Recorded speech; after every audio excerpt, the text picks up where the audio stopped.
It all started with a very simple idea. Tell the stories of how successful middle market CEOs made it to the corner office. I'm Brant Handley, founder and managing director of Resource Options International, or ROI. We're the USA's premier executive search firm focused exclusively on empowering middle market companies to attract, hire, and retain A players while transforming top executives' careers and lives. ROI's Into the Corner office is dedicated to discovering how middle market CEOs advance their career, and we're making these remarkable and sometimes quite unbelievable stories available to you for the very first time. Listen and learn about the challenges they've overcome, the interesting people they've met along the way, and the lessons learned that steered these executives' unique journey into a middle market corner office of their own. I know you enjoy these CEO stories as much as I've enjoyed recording them. So thank you for listening today. And if you like what you've heard, rate us on iTunes or wherever you get your podcasts. I'm looking forward to you joining me on the next great middle market CEO adventure into the corner office.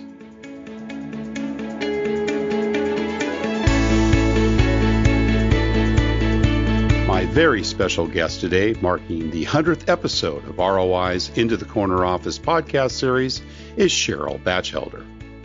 Cheryl is a passionate, purpose-led business leader and the former CEO of Popeyes Louisiana Kitchen. She's known for her crisp, strategic thinking, a franchisee-focused approach, and superior financial performance. Guided by the servant leadership thinking of Robert Greenleaf, she believes highly caring, collaborative leaders with big ambitions for the enterprise, and not themselves, generate the conditions for people to perform their best work.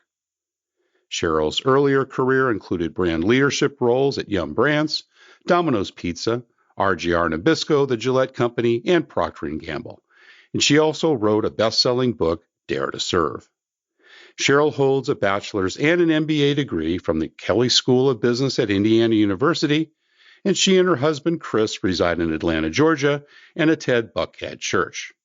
Cheryl Bachelder, welcome into the Corner Office. Thank you so much. It's good to be with you.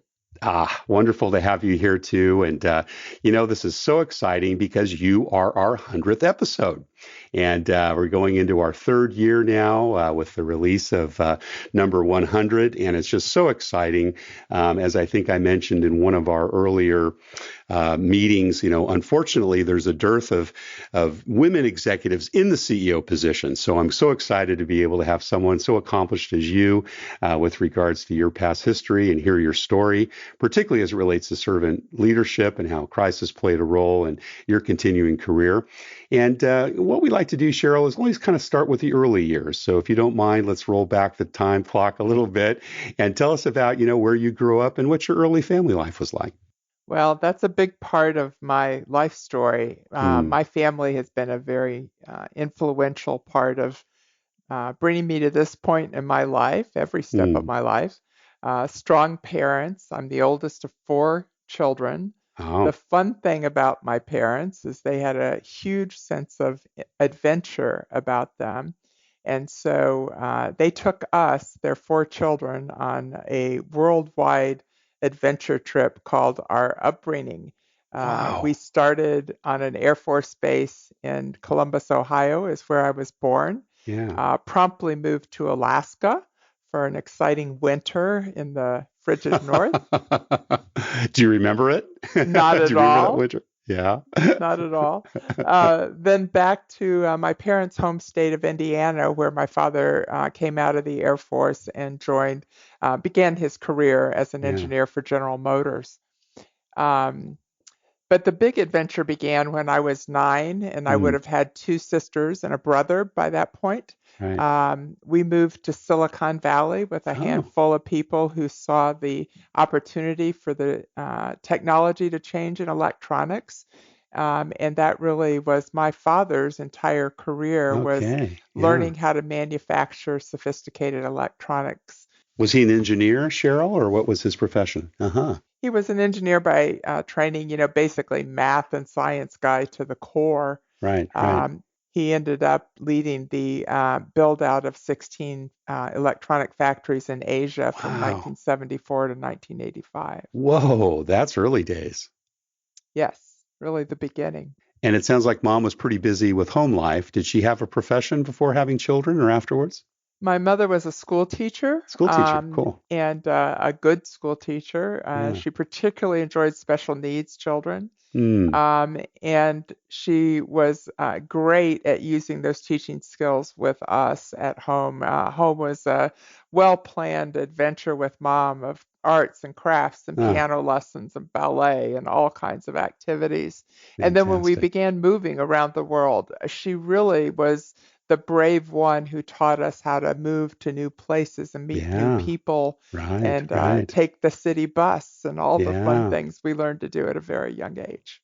That's awesome. Well, that special needs teaching is so unique. One of my daughters does the same. She works with kids that are on the autism scale, but also with other difficulties. And, it's been her life's work. She started as a babysitter when she was 10, and now she's in her late 20s, and she just loves that work so much. But it takes a lot out of you. Did your mom pour a lot into those kids? Yes, my mother was the daughter of a special needs Mm, teacher.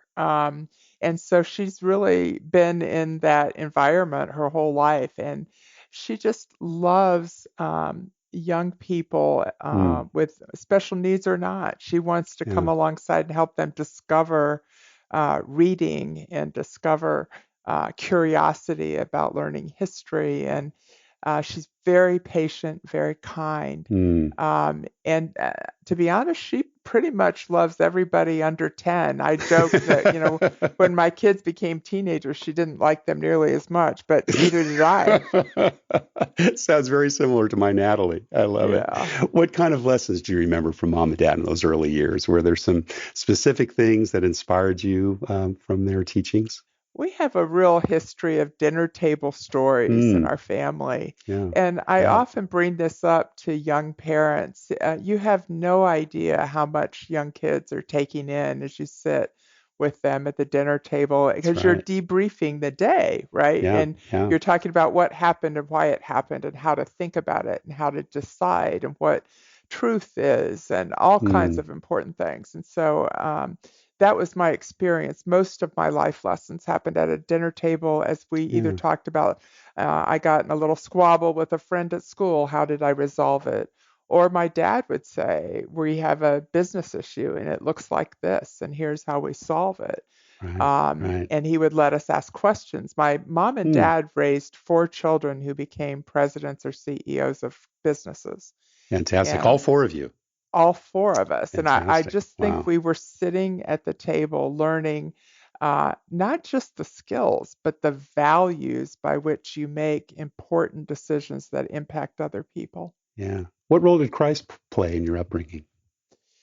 Well, I say I've been prayed over for generations and generations and generations. I love genealogy, Yeah.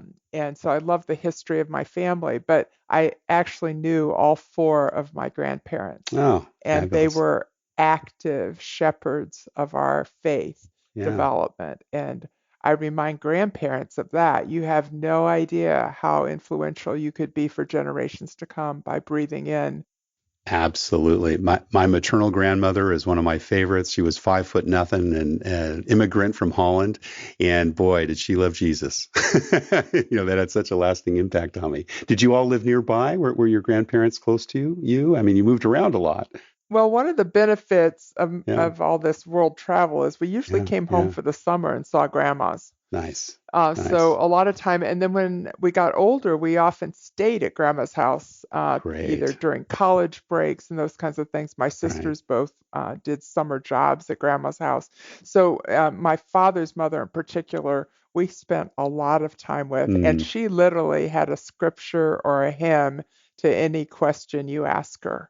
how cool is that? Yeah. Grandma, why do you leave your door unlocked at night? And she would just immediately say, well, does not God care for me more than the lilies of the field? Yeah. There was an answer to everything I that love it. I love it. confirmed her faith. And to this day, I keep a Methodist hymnal on my piano in my house, which is right in the center of our living area, because it reminds me of Of how her. anchored she Yeah. was in praising God, in praying to God, in honoring and trusting his word Mm. in her life. When she died, the pastor said, "I think we have all met a Proverbs 31 woman, and there's no question. There's no Lost a question." saint, right? Oh, Yes. gosh. Now, were both your parents Methodist, and did you grow up that way as well? Um, my mother was Presbyterian and Okay. my Yeah, father was Methodist. So, and they're very similar they are. traditions. Yeah, I grew up So, Presbyterian too, so I know the background. Yeah, cool. and moving, we often went to one or the other. Yeah, yeah. And then later in life, we shifted to the non-denominational church when we were Okay. living in Louisville. We had the opportunity to join Southeast Christian, a very large um, non-denominational church, Nice. and we've come to really enjoy the teaching in a non-denominational church because it helps us be teachers to those who haven't experienced a church upbringing. Right, right. It's a constant training and outreach. So that's where Cool. we've been. Other than mom and dad and obviously both your grandparents, who else were, some of your early inspiring mentors, coaches, teachers? Do you remember some of those and some of the lessons learned? Well, I that's a great question. And there are a few that came later in Mm, life. yeah, But I would tell you when you move a lot, your family becomes pretty high on that list of yeah, people of who course. mentors you and helps you solve your problems and make your Right, life decisions because I have no friends that I grew up with in elementary school because I left so long ago, of right? I course. didn't grow up in a town well connected to many people. So Right, right. family is very much the premier place that I got mentored. My dad, in particular, who literally took me with him on business trips and Oh, taught me how to do things and explained faith principles at work to me. how Very cool is that? important person. Yeah. And every job I ever accepted, I checked with him first. Wow. Was that Um, some international travel as well? Did he take you to some of those yes, plant operations really in Asia and yes. elsewhere? I've been all Fantastic. over Wow. plants in And this was Japan. when you were a kid, teenager, single digits, Yes, a little older. Yeah. yes. Fantastic. High Were you a school and good student in college. school, Cheryl? I was a straight A student. I say that with a One of those, huh? embarrassment, right? Because there's other things I could have learned besides straight A's, but Well, it was yeah, important, it was. obviously. And given the moving around a lot, did you spend much time with sports or music theater? Were there other things that you did outside as well that you had an interest Well, in? I won't tell you my age, but I'm pre-Title IX, and women just Okay. weren't playing sports, and Yeah. it Yeah. has been a detriment many times. Like Mm. first time my boss said we're going to do an end run, and I had no idea what to do, whether to jump or crouch or spin. I was Uh, lost. So sports would have been really helpful, and the rest of my siblings did play sports. We're all 6 feet tall. We're pretty good at oh, wow. basketball, I Yeah. guess. Yeah. Yeah. But no, I didn't play sports, and most of what I've learned about sports has been in the business world because it is Right. such an important part of the Yeah. conversation. Learn the teamwork a little later. Other things that you were involved in? Again, musical, theater. Did you have odd jobs growing up? What were some of the things you did in your free time? Music has been a very important part of Mm. my life. In fact, one of the funny short pieces that's ever been written about me was I think it was the New York Times that wrote about the piano person that studied piano and ended up selling chicken for a living. They found that really amusing, but it is true. I was a music major at Indiana Really? University, Ah, practicing 8 hours a day, hoping to one day be a choral conductor or choir okay. teacher, something in Yeah. that field. Loved music, loved piano. Mm. And it wasn't meant to be, but music was a very important discipline in my life, teaching me Right. to put effort into things. 10 hours of practicing is a good discipline. No kidding. Yeah. It was difficult. The theory, the history, the things you had to learn in music school were just as difficult as any other liberal arts challenge. So I often feel very grateful for music. Yeah. And it's a huge part of the enjoyment in my life today. I'm I very was going to active say, in the if you've arts today. continued with that. Yeah, that's awesome. Yes. What about entrepreneurial things? Was that important? Earning some extra spending money, or maybe saving to help go to school? Well, I definitely liked the opportunity to contribute and the opportunity to make a little money. Mm-hmm. My first entrepreneurial venture is I got a job teaching knitting lessons at Oh, 12. At 12. I love 12 it. years Who old. taught you to do that? Was that grandma, one of your grandmothers? No, I No? went to a little shop and learned how to knit. My No mother was kidding. quite I good at love it. sewing and other Yeah, things, yeah. so I'd seen this before. But I learned how to knit first, and then she asked me to teach the beginning classes on the weekend, and Wow. she would pay me in yarn. Well, I'm telling you, that was a deal. I started making everybody a sweater. From then on, I I love didn't, it. I love it. have to buy any more Christmas There you presents. go. Yeah, they got your Christmas and birthdays lined up. Oh, that's awesome. It How many was a years did you do great that? Yeah. opportunity. 2 or 3. 2 or 3. Yeah. Good. I Um, mean, not to be, characteristic, but again, we both grew up at a certain age. Were you a babysitter as well? Was that some of the things you oh did my growing goodness, up? And yes, yeah. absolutely. In fact, when I was just a few years after the knitting job, I decided I wanted to go see Europe with my Oh, girlfriend. And for wow. some reason, my parents said, maybe they didn't think I'd do it, but they said, if you raise the money, you can go. And so That's I all the did. motivation you I needed, huh? washed cars and I babysat and I swept streets. I would do That's awesome. anything. How old were Um, you at the time, Cheryl, when you took that trip? 15 when I raised the 15. money, and Oh my 16 they made me gosh. wait for my 16th birthday. That is And young. My very young. goodness. My girlfriend and Yes. I went. It was the age of the youth hostel Of thing. course. Right. And my Wow. dad said, you can't wear jeans and you can't take drugs and you can only take one bag. And so I had no jeans, which of course every other human on the planet was Had it. wearing. And of course, back then, the Uh, Europeans would have loved to buy the jeans from you, I'm sure, if you'd brought that's them right. I along. think my dad thought drugs and jeans were one Or thing. And one of the, so, one of the kind. They yeah, if came in I, the pockets, perhaps. exactly. Yeah. But And it how was an long were you and your adventure. girlfriend over there? How many We months? went for 6 weeks, Oh which my at a gosh. time, no cell phones, never Oh called home. yeah.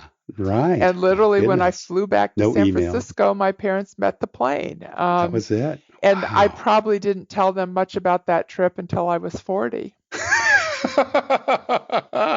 Well, we won't get it. We'll save that for another podcast. But I'd love to hear that. We'll do CEO's vacations. I love that Yes, idea. we were young and fun. Oh my gosh, what good fun! So you went to Indiana University. How did you make the choice of college? Was that where you kind of ended up in high school, or was there a special reason why you went there?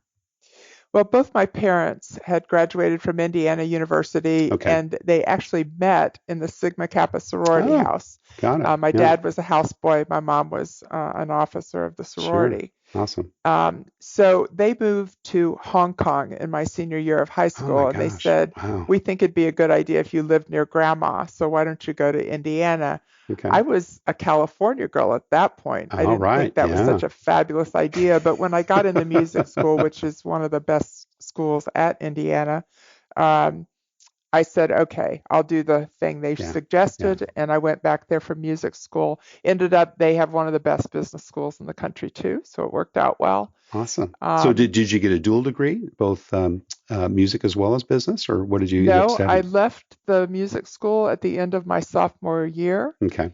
and I got in the honors program of the business school and got a Oh, degree in marketing and finance, bachelor's and MBA in 2 years later. wow. Fantastic. Cool. So I was pretty intense about school, and Yeah. because my family was overseas, I didn't have to, go home for the summer. So I did a lot of summer school and Right. finished Right. early. So I Wow. had a master's in business, an MBA degree at 22 years old. Nice.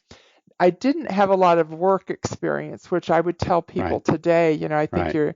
you benefit from that work You experience. didn't do the internships that a lot of folks do during I the summer. did 3 of them You actually. did? Okay. All right. Yes, And who but were they with? let's see. My first one was with Piper Aircraft Okay, sure. Corporation. I Remember did a them? market research project about small business jets for Ah, them. That was very interesting. interesting, Yeah. interviewing CEOs on why they do or don't Wow. buy a jet. And then I did a very interesting, different internship at the Dayton Hudson Corporation, which was a department store company, Okay. as a buyer, an assistant Right. buyer, Right. buying bathrobes. Wow.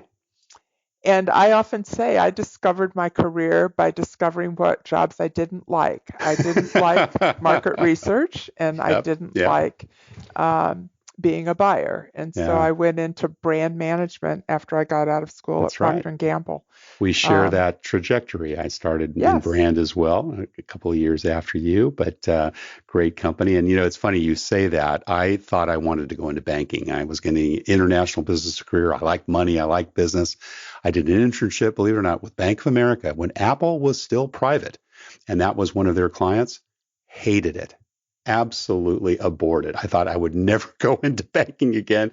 But I tell kids the same thing. Go try some things that you think you like. Better to find out when you're young, right? That you don't like it absolutely. and help narrow the field. So did you move to Cincinnati then directly from Yes. Indiana? Yeah. Fantastic. Did they recruit there or how did you connect with P&G?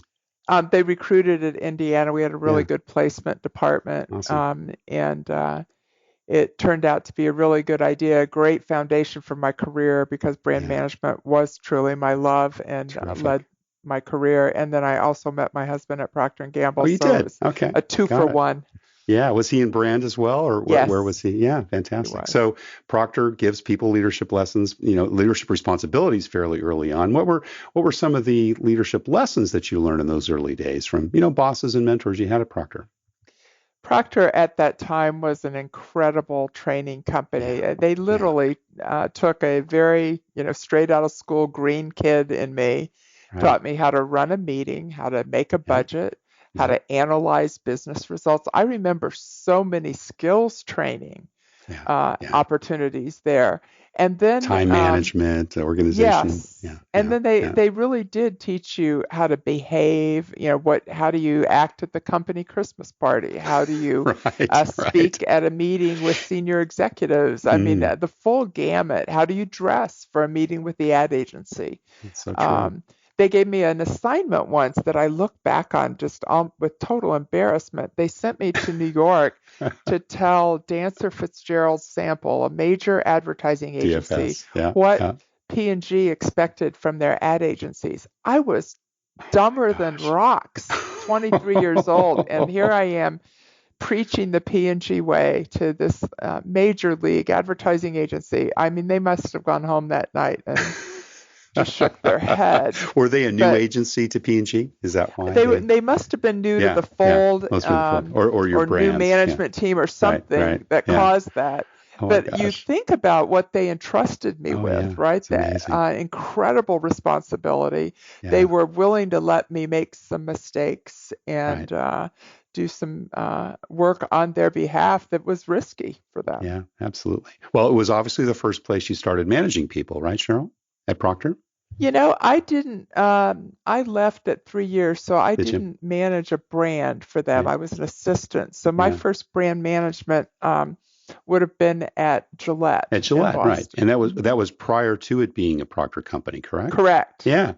So tell us about that. What was that first job, and any lessons from those early management experiences of literally being responsible for others, which I'm sure Gillette gave you early on. I was excited about that opportunity. Yeah. I often say I really have kind of a degree in consumer behavior, which is another way of saying I have a degree in human beings. I really love to understand consumers and their people. So when I had the opportunity to supervise people, I think I quickly dug into trying to figure them out, kind of understand their strengths, understand where they were best suited. I learned pretty quickly that we didn't have to be best friends. They didn't have to like me or me like them. But we had to work effectively. We had to set clear expectations. We had to have honest conversations. It was my responsibility to give them candid and balanced feedback. It was their responsibility to deliver to the deadlines. I just learned a lot about how that works. And when you're young, I think you have a lot of misconceptions about, friendship being one, right? Because we weren't that far apart in age. Right. And the first couple of people that worked for me were quite different from me in interests and personality and style. And it was a good lesson, right? You learn the cookie cutter doesn't work very well. No. Very early on. In fact, if you can look past the cookie cutter, you will have better teams because I'm a big believer in complementary teams, not clones, Right. Right. produce the best performance results. And I think I learned that early. Yeah. What are some of the best or perhaps worst lessons you've had from previous bosses? No names need to be mentioned, but we've all seen that behavior in the past with folks that go, "Oh goodness, that's a great lesson. I will never do that." Were there any of those that you had early on? Yes, this is really my answer to the mentoring questions. Yeah. I've been mentored by writing down the lessons I learned from bad experiences. Mm. And I mean, I don't physically writing them down, keeping a writing them journal. down, Yeah. keeping Yeah. a journal. Fabulous. The most important one I wrote down is to always treat every single person with dignity, Mm. whether they're male or female, top performer, bottom performer, smart or Supplier, dumb. vendor, Yeah, boss outside. no matter Yeah. what, Yeah. they deserve dignity. And Mm. I learned it from being personally, publicly humiliated in a Mm. business situation. Mm. Stood up in front of other people and told that I was an underperformer in this Oh my particular gosh. situation. Oh, And I will never forget the sting of that public embarrassment. yeah. Can And I imagine. never say the person's name when I tell that story because I Right. would not want to embarrass No, them. no reason It to. it would be But what a horrifying if valuable they lesson. understood that Yeah. many years later I Yeah. still think about that day. Well, we hear so often criticize in private, praise in public, and yet so many bosses. And I was at P&G for 8, 9 years. I saw the reverse of that more often than not. And I it's did too, devastating. and Yeah. I've be honest with you, I've made mistakes in this arena Sure. where even in subtle ways where you didn't intentionally Right. direct condescending comment, but maybe the way you looked at the person or the way you responded in tone. And I would remind people of the power of an apology. Because we are going to make mistakes, but you need to immediately apologize if you ever steal a person's dignity by So treating true. them inappropriately. So true. Well, you've had a stellar journey. I mean, literally a who's who of, successful and major companies in the U.S., starting at Procter, on to Gillette. You spent 8 years at Nabisco. You went on to Domino's Pizza, and then got into the retail food business, of course, with Yum, and then ultimately you're CEO at Popeyes. Did you kind of have a feeling, either, maybe spiritually led or otherwise, that you kind of wanted to get to the corner office, or was it more enjoying the journey and seeing what laid out for you, Cheryl? I would say early on, roughly at the time I was at Domino's, I was working for a faith-based leader in Tom Monahan, the founder Mm. of Domino's. I really became convicted that work matters to God, Yeah. that work has a purpose, that work is ministry. Mm. Um, and I became less conflicted about the decision to work because as a mother, right, I had to make a decision Right. about working, Yeah. being a competing interest to being a good mom and a good wife. It doesn't look And like you took any time off, right? You pretty much had your kids along the way, right? I did Yeah. I did take a couple of breaks Okay. that I always point out because I think women need to know there are times where it is the right decision to stop Right. and Right. take a deep breath. Maybe you need to recover. Maybe your family has a need. Right. I Right. want people to always feel they have power to do that Yeah. when it's right to do. That's a calling too. Right. Sure. Work is not our only calling, and so. Um, but I do think because I had family support um, and a strong faith that I early on realized that this workplace matters. Mm. And I became convicted that I wasn't meant to be one of the people called to a village in Africa or Right. to a health profession. There's many good ways to serve God, but work is a very good way to serve God. It is like any other place He puts you. There are many, many people that need to know there is a God and that Mm. they are valuable, that they've been created for a purpose. And Right. I eventually became a teacher of purpose and principles in the workplace because there was such a need for people to feel their work and they themselves were valuable. Yeah. Yeah. That really became kind of the mission of my Yeah. my career. Well, you mentioned working at Domino's with Tom, and he's famous, for his faith-based approach to business. Was that where you really felt that you were, how do I say this, kind of more willing to, talk about your faith at work, or did that come earlier or later? When did that become comfortable to you, I guess is the word I'm looking for. Yes, Tom was very comfortable Mm, talking about his faith all yeah, day long, yeah, all yeah, kinds of situations, yeah. um, and very blunt about it. So it really did take away fear. The whole Right. organization was encouraged to Yeah. speak on their faith. In fact, one of the engineers one day walked in my marketing department office and said, "Cheryl, are you ready to meet Jesus today?" And I remember looking at him and saying, "Actually not. I've got a Not whole bunch really. of I've got a stuff couple to of things on my do." project list. Oh, that's But awesome. That's but to be awesome. in a place where you could, what a Yeah, right. blessing. Say It that. took a lot of the fear Yeah, yeah, away yeah. of just being honest with people that this is an important part of my life and my beliefs, Right. and being comfortable sharing why it's important.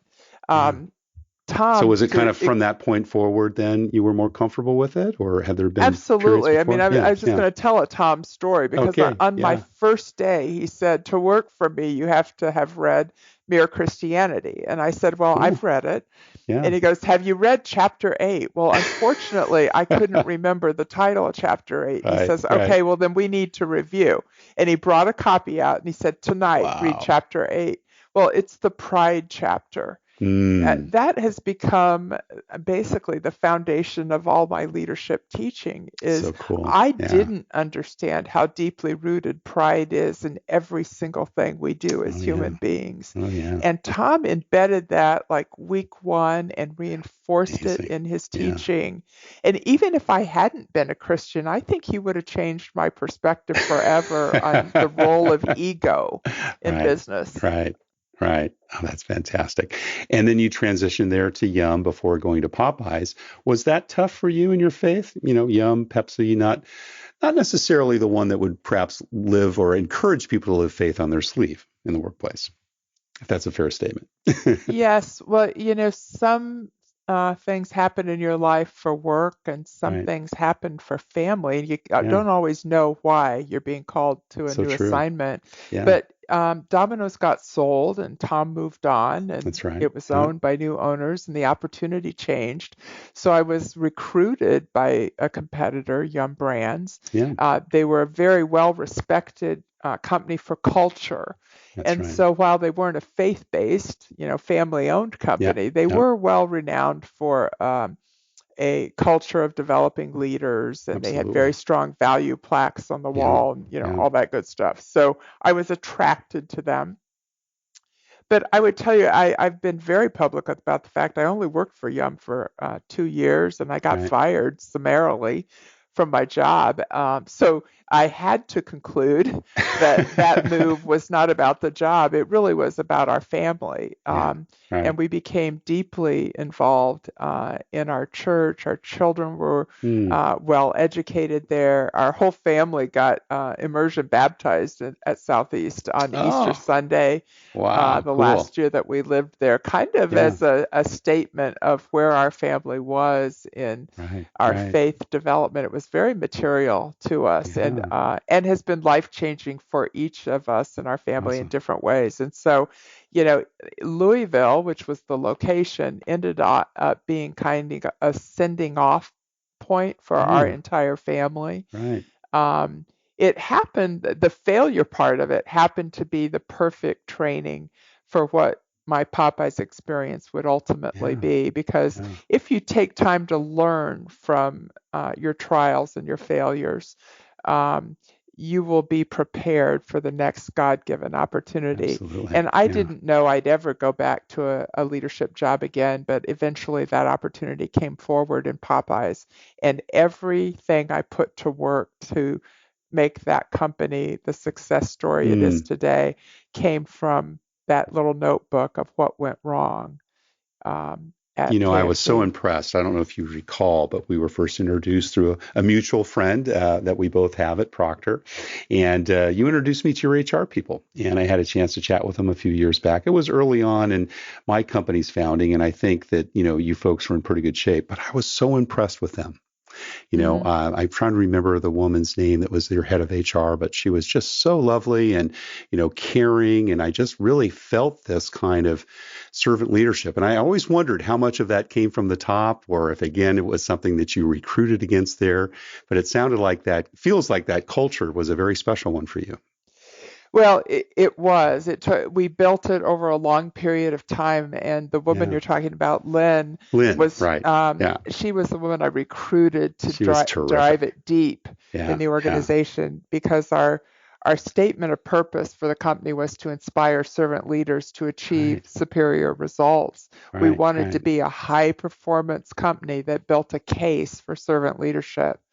And Lynn turned that idea into the mechanics of action. So what you saw was true. She was a very caring, very bright and very caring person. But she really turned our purpose into, made it come to life with people. Now, was Popeyes a privately owned company at the time? Were they faith-based in terms of their direction? That's my favorite part of the story. We were a public company. Publicly traded, right. That's what I remember. When we started as a team in the fall of 2007, the company was really in trouble, was not performing. 7 years of declining sales and profitability, really in rough shape. And so we were given the opportunity to use these principles, but we were expected to perform just like any other public company. Sure.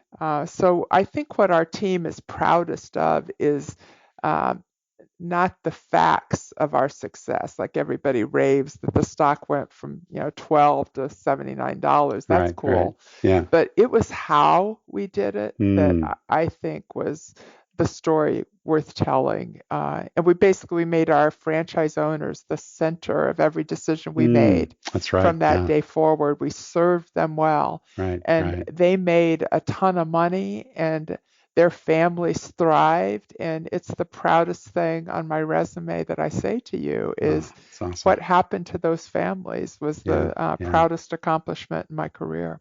And you've written a book, Dare to Serve. In fact, my wife and I listened to you. I don't know if you remember, that was the second time we met. I think the first time we met in person at one of the events in New York, and you gave us a book. We actually shared that with our daughter, and she read it.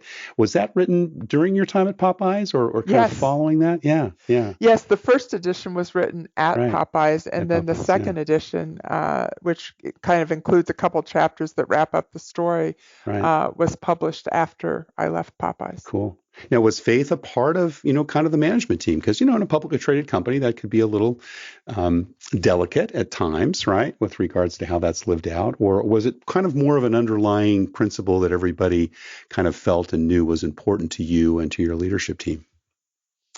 I personally explain my principles to people, and they are faith-based, and I do it pretty transparently. But I think people would tell you at Popeyes that they didn't feel pressured by that or uncomfortable by that. You had a diverse workforce, I'm sure, and that was represented from a spirituality standpoint as well, or a belief system standpoint. Absolutely diverse. 40% of our franchisees were immigrant populations from all over the world. We had men and women. We had African American, Asian, and white. We had we had everything represented. But I did do some fairly bold things. For 3 years, the keynote speaker at our annual conference with our franchise owners was Andy Stanley. A pastor here in Atlanta of great renown. Very famous. So Andy, in my opinion, is a fabulous leadership teacher. And he is a fabulous communicator. And he was the highest rated speaker at all 3 of those conventions by people of every walk of life. Now, had he not been, I believe we get permission to witness our faith by our excellence. And he is excellent at what he does. And as a result, no one worried about the fact he was very honest. He said, "Hey, this example comes from my church. I am a pastor." Right. Let me remind you. Yeah. Oh, Yeah, and goodness. the president of our franchise organization was a Jewish Yeah. individual, and Yeah. Howard said, "Gosh, I can't believe how much I'm learning from this pastor guy." Hallelujah. I love it. So, Oh, that's great. What a you know, wonderful way to you can weave that in. Mhm. do this. You can Yeah. talk about John Maxwell's leadership Yeah. principles. Yeah. They're incredibly effective and they're biblical. Yeah. Yeah. You can give an award. I gave a grasshopper award at every company meeting, and it comes from a verse in Isaiah that says God has the whole world in his hands and we Mm. are mere grasshoppers. And I Yeah. used it to give awards to introverts who were Mm. quietly producing superior results. But I always explained the source of the award. Yeah. Yeah. That's awesome. Gosh, it sounds like your knitting skills from the age of 12 really came in handy later in life. Huh? You were weaving this together. Weaving a story. I heard it recently said, Cheryl, that sometimes as a CEO, it can be kind of uncomfortable having your answers questioned rather than your questions always being answered. Have you been in a situation where you faced that, either at Popeye or most recently in your Pier 1 experience? Well, I think Brene Brown talks a lot about the importance of vulnerability and Mm. transparency in Yeah, leadership. I think she writes fabulously on this topic. she does. Yeah. I think it's the single most important trait Mm. of a leader. I remember standing up in front of my company and saying, I'm not all that great at finance. And one individual kind of freaked out and told me after the meeting, she said, "You're a You want to CEO of a say public that? company. You can't say that out loud." And I said, "Well, I actually think I have to say, my natural strength is not finance. It is Yeah. strategy. It is Yeah. brand. It is Yeah. talent. I have Yeah. strengths, but I don't have everything under the sun, and none of us do. Right. We Right. are better as a company because we have these complementary skills." And so to use transparency as a teaching moment and to say, I do not know the answer to that question, or I Mm. don't know how this is going to turn out, is a very important statement of Yeah. vulnerability. And it actually brings everybody on the team together with you because they don't So know true. either, Yeah. right? Yeah. We can't see the future. Right. Only God can. And so Well, I and have plus, I think found it. they see your vulnerability too, and they see your humility through that, and I think that's really important in terms of them feeling closer to you because it's hard sometimes, right? You look at the CEO and, gosh, you think they're invincible, particularly if you're a 20-something new in the workforce. And I know in the times when I've had my CEO say, "Gosh, good question. Let me get back to you on that," or let's talk about that further. It brings you closer. Or best thing you could ever say is, we tried that, but we made a mistake. Right. And True. Yeah. I'm here to Yeah. tell you, I was part of that mistake. Yeah, yeah, excellent. Gives Well, other Cheryl, people we've spent so much opportunity. time, and we could talk all day, but I know we've taken a lot of yours today. I just have a couple of last questions, though, and I'd like to just get your opinion. Tell us maybe just in a couple of bullet points how your leadership style has changed over time. The biggest change in my leadership style is, I would call it, moving from strategy to people. Mm, I still love business strategy, and I yeah, always have a business yeah, strategy. But I have learned and come to really enjoy the fact that strategies never get executed unless you have fabulous, prepared, engaged people. that's And right. the fun of leadership is figuring out how to put people's best selves to work. And so I flipped almost entirely. If it was an hour on the clock, 10 minutes on strategy, Yeah, 50 minutes on let's line up the best team right, with the right. best engagement to make this Yeah, happen. get them in the right seats, make sure they have the right jobs. Yeah, fantastic. Support them, coach them, Support be them. there for Yeah. them. What do you look for when you're making bets on the people you invest in and hire? I think skills are the easiest thing, and I Yeah, think character is the hardest thing so true. to Yeah, understand. And so yeah. that HR leader Lynn taught me a lot about behavioral interviewing and asking for specific examples of when a Mm, character trait was tested and having people tell you, you will learn a lot. It's real easy to say, I'm a person of integrity. Okay, tell me when your integrity was truly tested and what did you do? Yeah, yeah. If there's no answer to their question, there might not be any integrity. Yeah, that's true. So So true. I've become kind of a passionate behavioral interviewer around character traits. Yeah. Now, we know that you've moved on from Popeyes and most recently, I think, as you told me, promoted your CFO, speaking of them, into your CEO position at Pier 1, where you served on an interim basis. You're now doing mostly board work. And if I'm not mistaken, is it Pier 1, U.S. Foods, P&G, as well as Chick-Fil-A? Are those your four major boards? I guess P&G is an advisory board. Is that correct? Correct. Yeah, my major boards are Chick-fil-A, U.S. Foods, and Pier 1. And then I serve on a franchising board for Tide Dry Cleaners, which is a venture of P&G. May I ask, will there be another CEO position someday soon, or are you feeling your career satisfaction with your board work? One of the opportunities you have at my stage of life is to help other teams be as successful as the team I was blessed to experience. And so I really love mentoring senior leaders. And so board service gives you that opportunity. And I do that by coming alongside key executives in these companies. I also do that in the nonprofit sector. I coach. I coach 6 executives in nonprofits, 4 of them Christian ministries and 2 of them arts organizations. And that has been very rewarding to simply, they appreciate that you'll give them their time to share your experience. And I let them run the session and ask their questions where they need help. And I'm enjoying that. Is that in the Atlanta area, or do you do that in other locations? Actually, it's national. National, Some of them are in Atlanta. We had Kyle Wade on the show not too long ago, who's the CEO of the Atlanta Food Bank.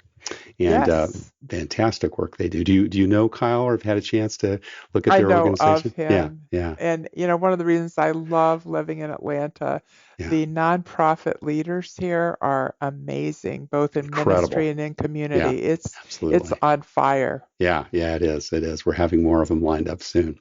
Well, Cheryl, once again, you've been so generous with your time. We do have one last question, though, we ask everyone. And, what kind of career and life advice would you give someone who perhaps has their eyes on the corner office someday, maybe in their company or, in a future company they may work for? Well, I always said I never was really sure I was going to make it to the corner office. I don't even think that's really worth thinking about too much. But be a continuous learner, always taking in, being willing to learn and grow. If you never stop learning and growing, there's a really good chance you're going to go far. Yeah. So true. Well, Cheryl Bachelder, once again, thank you so much for being our 100th episode guest and sharing your journey, not only into the corner office, but there and beyond. It has been my pleasure. Thank you so much. Thank you for listening to Into the Corner Office with Brant Hanley. We hope you enjoyed hearing our guest CEO story as much as we did. If you want to hear more CEOs reveal their journey into the corner office, please subscribe via iTunes and tell your friends and colleagues. For more information about Brant, Resource Options International, and the mighty middle market, visit www.goforroi.com. We look forward to having you join us for our next episode.